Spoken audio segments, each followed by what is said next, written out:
Influential wife of Anthropic CEO pitched post-conviction Epstein on luxury porn company, and Claude has no idea. By Tyler Durden. Friday, August 4 p.m. Anthropic has filed confidential... Whoa. Stop, hold up, rewind, menopause. Did I hear that right? Influential wife of Anthropic CEO pitched post-conviction Epstein on luxury porn company. And she's married to the CEO of Claude. We're talking about Claude, the AI that was able to hack every single other AI. That they just did a piece on Bloomberg, and that's how they ended up getting the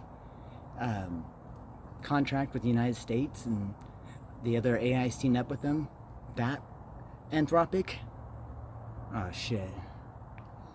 I mean, it's already concerning enough that they're building files on everyone and they need these huge databases in order to house all this information while we don't have any information on them. It seems a bit one-sided. Plus, I don't believe anyone was informed that they were going to do that or consented to it.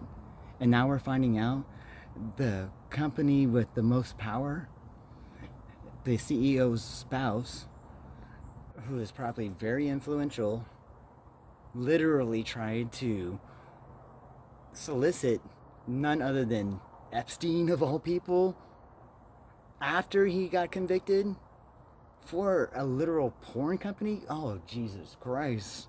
Just when you think like things, I mean, I thought things couldn't get worse, you know, after COVID, after, you know, the assassination attempts, Charlie Kirk, you know, the gaslighting. I mean, the list is too long to... I'm like, okay, finally, you know, we got to have a break from this, you know, it's all... And then this comes out. Jesus. Anyways, let's hear the article, guys. Confidentially for what could be the largest public offering in history. Yet, one of the most influential voices shaping its chief executive holds no official position at the company, appears in no regulatory filings, and has been quietly scrubbed from the internet. She also pitched a porn company to Jeffrey Epstein, less than 2 years after he got out of prison for sex trafficking minors. Her name is Cami Clark, wife of CEO Dario Amodei. According to a Wall Street Journal investigation published Thursday, she has spent 5 years operating as a strategic advisor to the head of a company now seeking public capital at a valuation north of $2 trillion, all without a title, a salary, or formal disclosure. Cami Clark and Anthropic CEO Dario Amodei at a summit in... Hold up. This is the largest public offering of a company. So they're going to list their company on the exchanges. Security Exchange Commission then does an audit to determine if they are legit and worthy of the public's trust to be bought and sold on the different various exchanges, like the New York Stock Exchange, the NASDAQ. They list on all these exchanges. They have to provide what's called a market maker who keeps an inventory of about a month's worth of volume usually. And that's why when you buy a stock, you can see the bid-ask price and there's a spread. Well, the bid and ask is maintained by the market maker designated for that market. So if you're Coca-Cola, you want to be able to provide liquidity for people to buy and sell their stock when they need to. And so that's why the market maker is positioned, they're commissioned to provide a buyer and a seller for those bids and ask. And then the difference is how they make money. They get the spread. But they are required to fill the orders. They can't like discriminate unless, of course, back in 2008, everyone ran to the exits, and the market makers ended up exhausting all of their inventory, and that's when the bottom fell out of the market and the circuit breaker. So when you hear the bottom fell out of the market, really the market makers just exhausted all their inventory, and this price is in a free fall now. Well, anyways, all that being said, you cannot not disclose a material fact when you go public, but you cannot not disclose something like this. This is like materiality is not even a question with this. It's more like absurdity. Like, really? They really think that people weren't going to notice? Like, maybe that would have worked during the last administration, which I believe things like that were running rampant. But times have changed, people. The image of justice is being redeemed, is being untarnished, is being fixed. And, if we continue to allow things like this to happen, society will fall apart. Anyways, let's hear the rest. In New Delhi in February, Ludovic Marin / AFP Getty Images. Her marriage to Amadei has been scrubbed from Claude 2. Ask Anthropic's own chatbot about Amadei's marital status, and Claude replies that it doesn't seem to be clearly confirmed. Someone actively worked to keep it that way. Amadei's Wikipedia page did not mention his marriage until this summer, and it still omits his wife's name. Google searches for his wife instead return photographs. That's real rich. They're all about collecting our information without informed consent, keeping a huge file on people, and then selling them the data as data brokers. But when it comes to them wanting to keep their information private, they're all about it. Rules for thee, not for me. Democrats are such hypocrites. God. I know, shocker. But, I mean, it's hard to become more hypocritical than that. I mean, we're talking about, how much energy these databases are going to prospectively use? They were interviewing Trump on Bloomberg just the other day. I was reading. They were saying that the energy cost is like 2 times what America's currently capable of. So we're going to spend 2 times America's energy output to power databases that are creating files on us without our permission, which is also illegal for a long time. There were wars fought over the right to privacy. When you give up your right to privacy, basically that's a dictatorship, y'all. Because at the end of the day, from a conceptual standpoint, the concept of privacy is a lot more than people think. Privacy means you can own private property. It means you can own your own opinion. In countries where you don't have privacy, you're not allowed to have an opinion, and therefore you can't have freedom of speech. But when you have these big platforms who are allowed to become monopolies, and when they normally wouldn't, because at the time the current administration was corrupt and turned a blind eye, and these politicians took buyouts. And I think it seems to be a pattern throughout history where these countries become an empire, and then they spread themselves too thin, and then you get communist and socialist types in office, and they sometimes they come in quick because they have a silver tongue. But I mean, anyone can have a silver tongue when you're offering free stuff.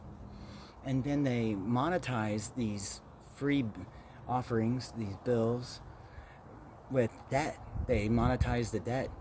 So they issue treasuries, they collect money from that, and then they use that to fund.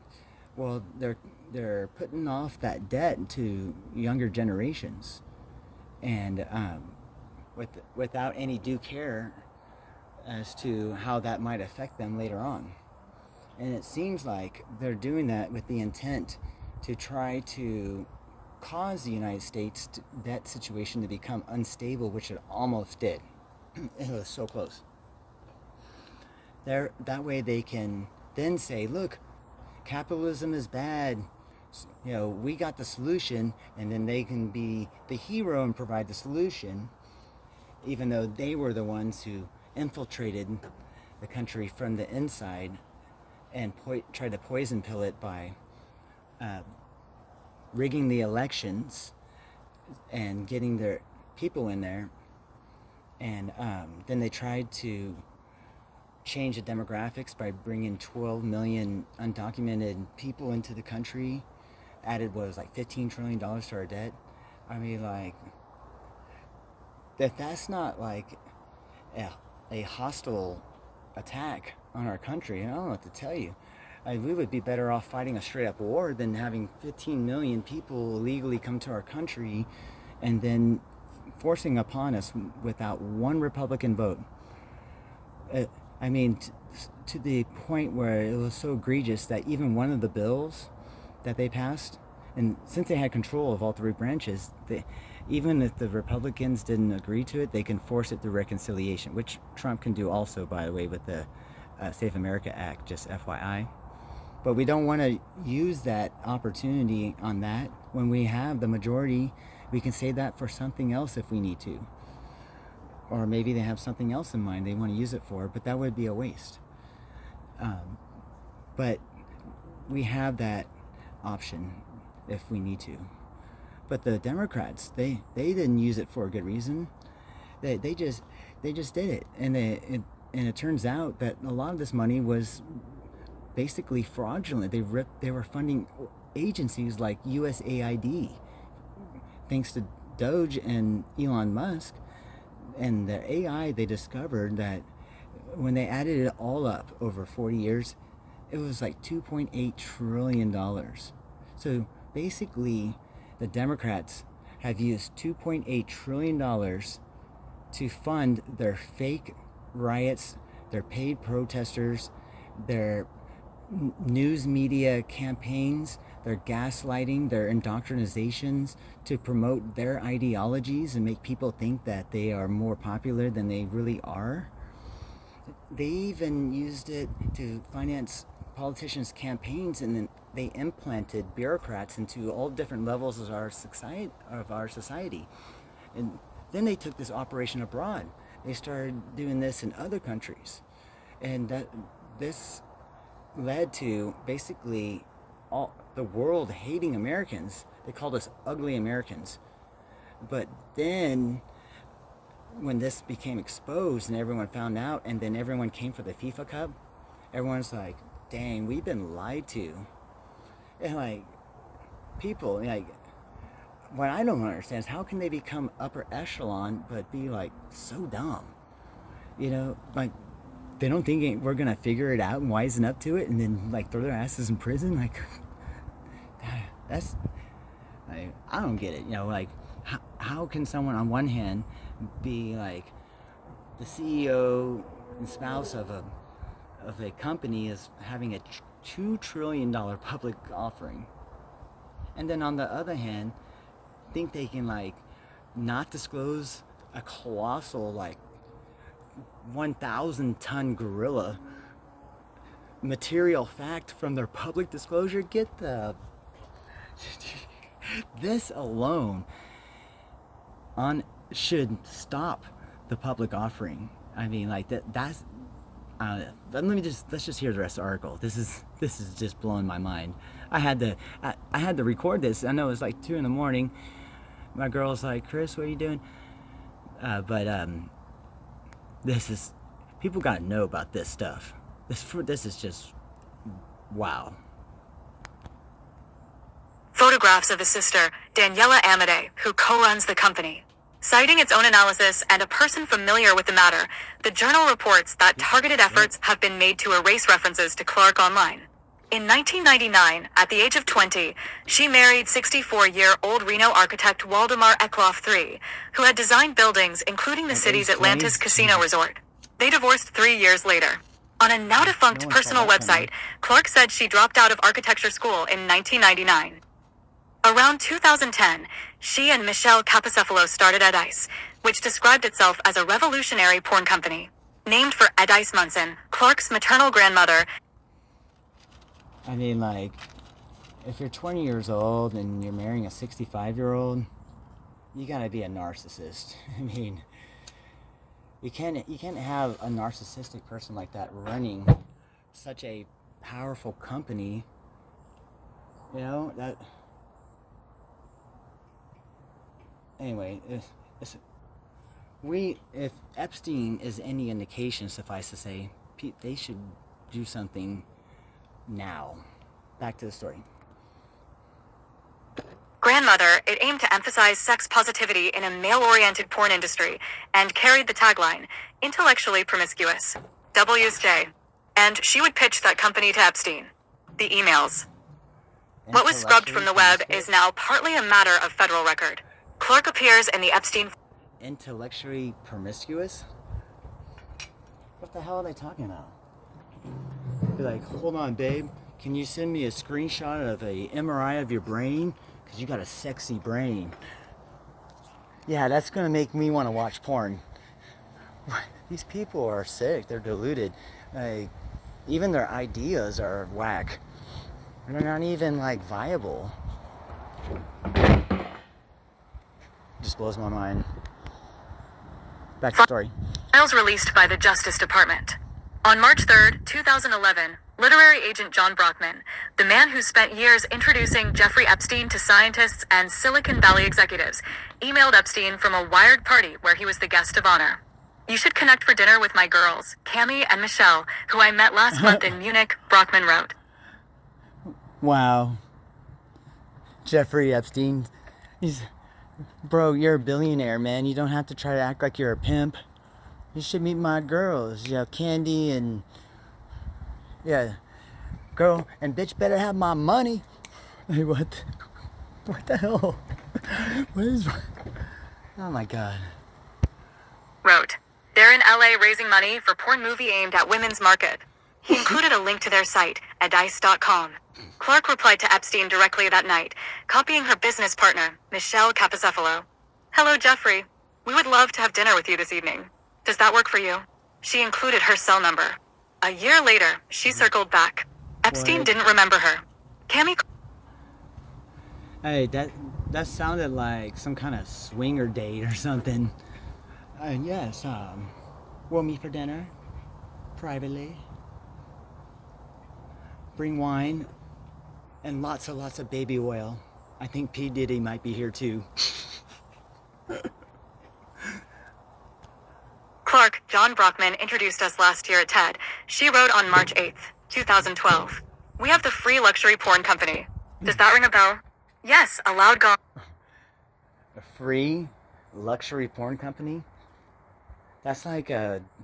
What's that, double negative or no, a misnomer? That's like a tall giant, strong strength, weakness, or should I say disgusting disgust. Wow.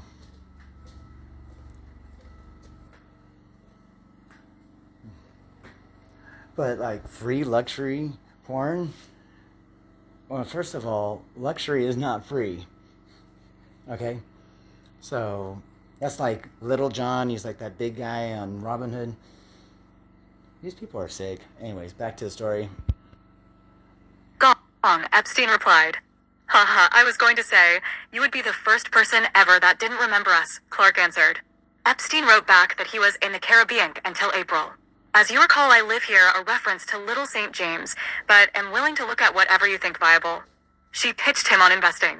Per the Journal, he declined, can't do sex TV. Clark then pivoted to a second venture, a social dieting app for women.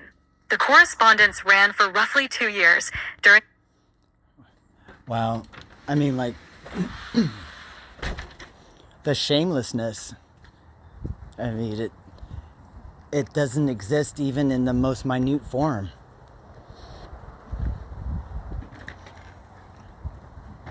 It's crazy. During which she invited him to a Manhattan housewarming party and connected with him on LinkedIn. Jeffrey Epstein was released from custody in July 2009 after pleading guilty to procuring a minor for prostitution. Brockman's introduction came in March 2011, 20 months later. Epstein was a registered sex offender at the time, and his conviction was highly public. The Journal explicitly notes his status in its account of the exchange. Sounding board. Clark does not work at Anthropic, officially. Not only that, like, the Democrats spent a good, 2 months, like, harassing anyone who even, like, talked to Epstein. If you had a picture with him, or even like we're in the vicinity, you are like suspect all of a sudden. But this girl purposely goes on her own accord. That speaks for itself. Wow. Officially. According to people close to the company who spoke to the Journal, she functions as a sounding board and strategic advisor to Amadei. She sits in the front row at his public appearances and networks with investors at Davos and the Allen and Company conference in Sun Valley. When Narendra Modi convened AI exec... Whoa. Wait a second. She's an advisor? What is she advising on? You know, I mean, like architecture? She has no business experience, and the experience she does have is unscrupulous and shameful, not something that adds credibility to a public organization. Jesus Christ. Executives in New Delhi this year and restricted each to a single guest. Amadei brought his wife. She also brought Anthropic, one of its earliest and most consequential investors. Clark dated former Google CEO Eric Schmidt from 2011 to 2014 before she met Amadei. She introduced the two men and Schmidt by then investing in startups. Wait a second. She also brought Anthropic, one of the earliest and most consequential investors. Okay, well, that would put her in an advisory position if she is brokering investments. I wonder if she used the same approach that she did with Epstein, because I don't think she has any other skill set, apparently. Okay, so she also brought Anthropic, one of its earliest and most consequential investors. Clark dated former Google CEO Eric Schmidt from 2011-2014 before she met Amadei. She introduced the two men and Schmidt by the investing in startups participating in Anthropics. She later tried to convert the relationship into a formal position. Yeah. I wonder if her advisors advised her how big of a conflict of interest something like that is, and how many times it's been successful in history. Like Nathan, I don't even think there is a documented case where such a large company was had like that. Usually when a woman like this gets involved, it's because she inherited the company and there was no other heirs. And the estate is in dispute. She's not because she was an integral part of the network. Oh, Lord.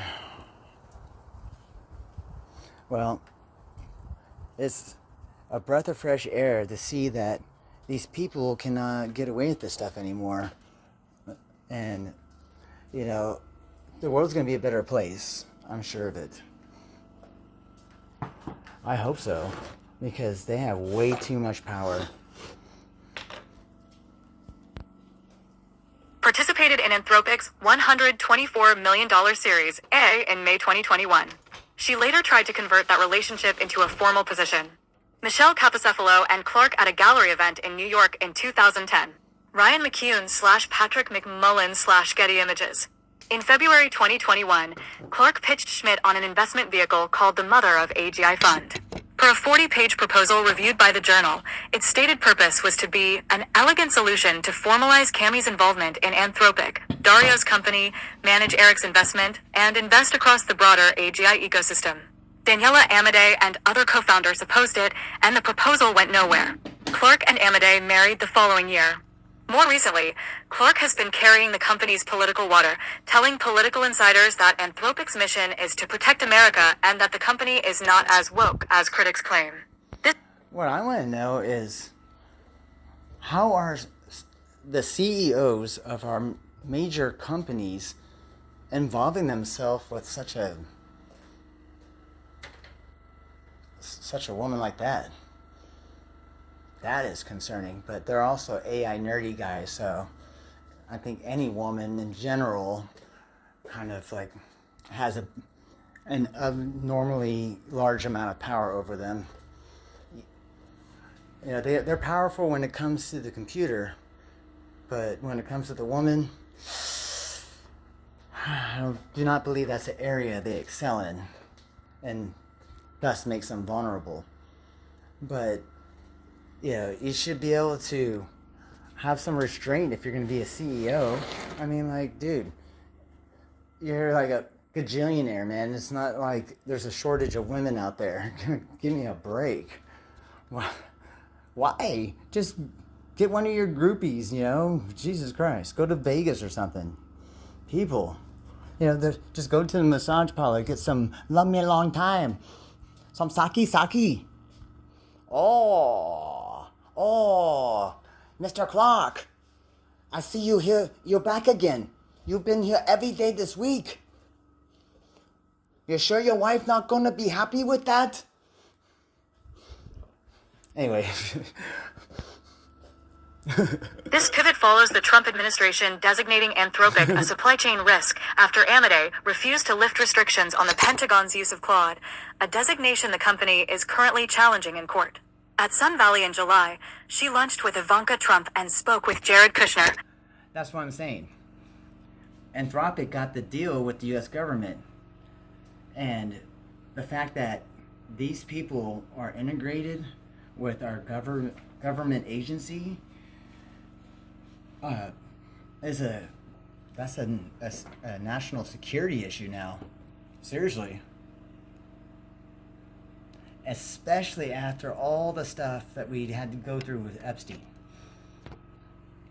Kushner, whom Amadei had previously approached about investing. What about the S1? While none of the above is illegal, Anthropic is no longer a private startup answerable only to a handful of venture funds willing to stomach idiosyncratic risk. It filed confidentially with the SEC on June 1st and is reportedly targeting an October listing. Investors told the Financial Times the valuation could exceed $2 trillion, which would make it the largest public offering ever conducted. Registration statements require the disclosure of related party arrangements and material influences on management. An unpaid, untitled advisor who introduced a lead investor, proposed a fund to formalize her stake, and carries corporate political messaging is precisely the kind of dynamic institutional buyers expect to see disclosed before they price a book. So is the fact that The fact that they even attempted to omit such material fact alone should be enough for some sort of regulatory Justice Department action. Someone, particularly someone who actively sought Jeffrey Epstein's involvement in a porn business after he was convicted for sex trafficking minors, has been made difficult to find. Anthropic's entire commercial premise relies on being trusted with a technology it readily admits is dangerous. That pitch justifies an enormous premium to enterprise customers and, soon, to public shareholders. It rests entirely on the proposition that the company is more careful, more transparent, and more institutionally sound than its competitors. 79-246720. Want to know more? Absolutely surreal. Anthropic CEO's wife and sounding board. So is the fact that someone, particularly someone who actively sought Jeffrey Epstein's involvement in a porn business after he was convicted for sex trafficking minors, has been made difficult to find. Anthropic's entire commercial premise relies on being trusted with a technology it readily admits is dangerous. That pitch justifies an enormous premium to enterprise customers and, soon, to public shareholders. It rests entirely on the proposition that the company is more careful, more transparent, and more institutionally sound than its competitors. 79-246720. Want to know more? That's precisely what what I was just saying earlier. They've taken it to another low. I didn't think it was possible. They outdid themselves. I mean, this is just, wow, disgusting. My God, things got bad. I hope this is the extent of it, because the world needs a break, y'all. It's just been constant, this craziness. You know, people need to be careful. You know, God sees everything. And, you know, Last time he saw everything, he sent Noah. And you know what happened then. Hopefully people wisen up. I think people are. But like these computers shut off people's brains. The shuts off half of their brain, takes over their conscience, it seems, and hypnotizes them, and I don't know, implants subliminal messages.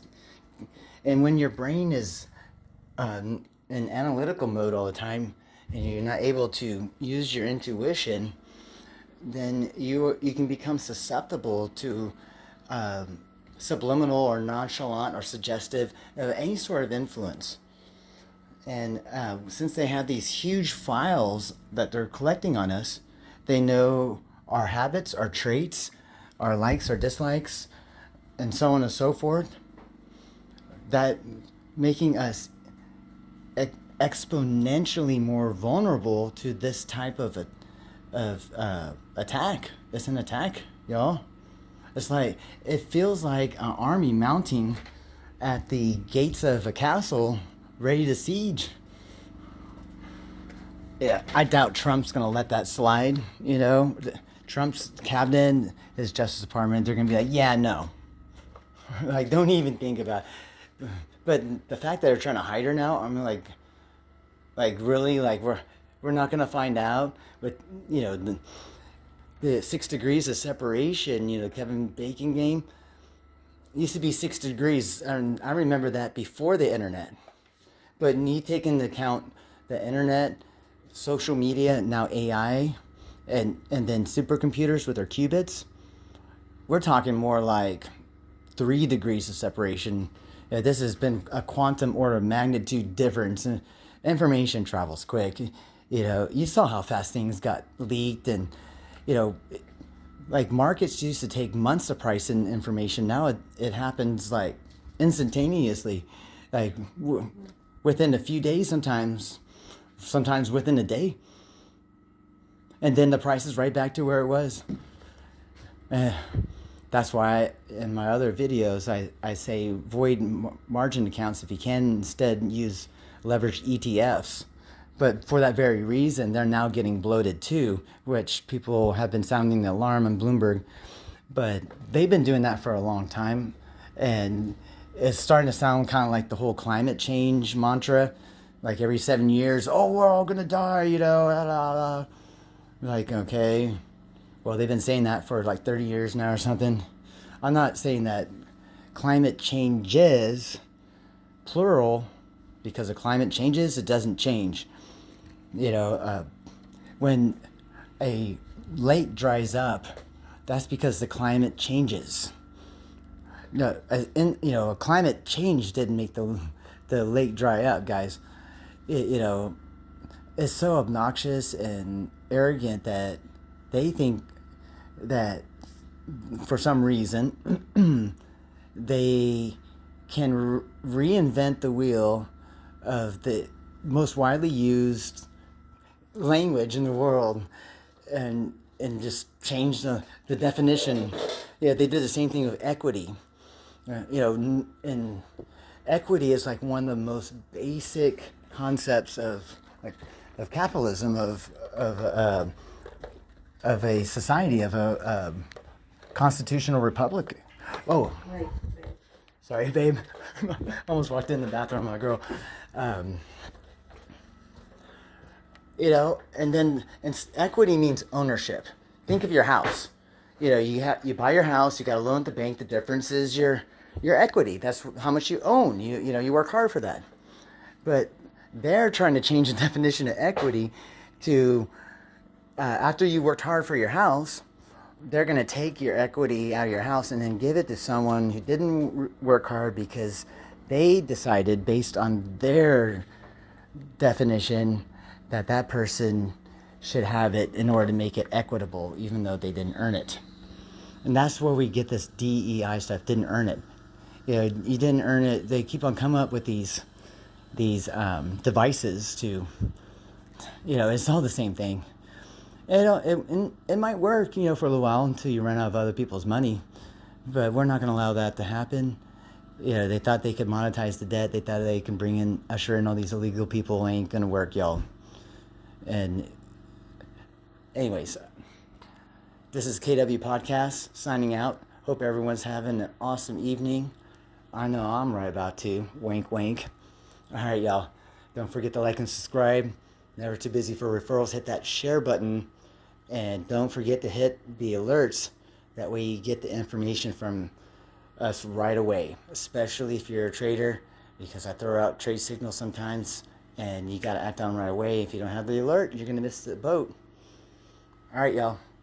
Take care. Love, peace, and chicken grease. Peace out.